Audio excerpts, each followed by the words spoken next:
अस्सलाम वालेकुम। तो एक पेशेंट ने बहुत इंटरेस्टिंग सवाल मुझसे पूछा कि डॉक्टर साहब, ये 20 दिन की रेडिएशन आप मुझे एक ही दिन में क्यों नहीं दे देते? तो हाँ, इसके बारे में जानते हैं। इस कॉन्सेप्ट को रेडिएशन फ्रैक्शनेशन कहते हैं।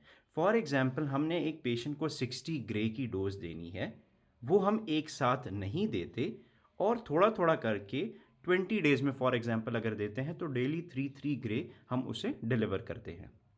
इसके पीछे एक बहुत बड़ा कॉन्सेप्ट है कि नंबर वन, जो आप रेडिएशन दे रहे हैं वो कैंसर सेल्स के साथ साथ कुछ ना कुछ नॉर्मल टिश्यूज को भी जा रही है। तो कैंसर सेल मारना हमारी प्रायोरिटी है, मगर नॉर्मल टिश्यू को भी रिपेयर करने का टाइम देना होता है। जब आप थोड़ी थोड़ी रेडिएशन डेली देते हैं तो नॉर्मल टिश्यू, वो जो टाइम जिसमें आपने गैप दे दिया, फॉर एग्जांपल एक रेडिएशन आज यो 24 आवर्स का गैप है, तो उसमें नॉर्मल टिश्यू और कैंसर टिश्यू दोनों अपने आप को रिपेयर करने की कोशिश करते हैं।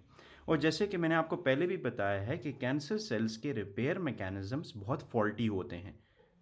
इसकी वजह से नॉर्मल सेल्स अपने आप को रिपेयर कर लेते हैं और ज़्यादातर कैंसर सेल्स अपने आप को रिपेयर नहीं कर पाते और मारे जाते हैं।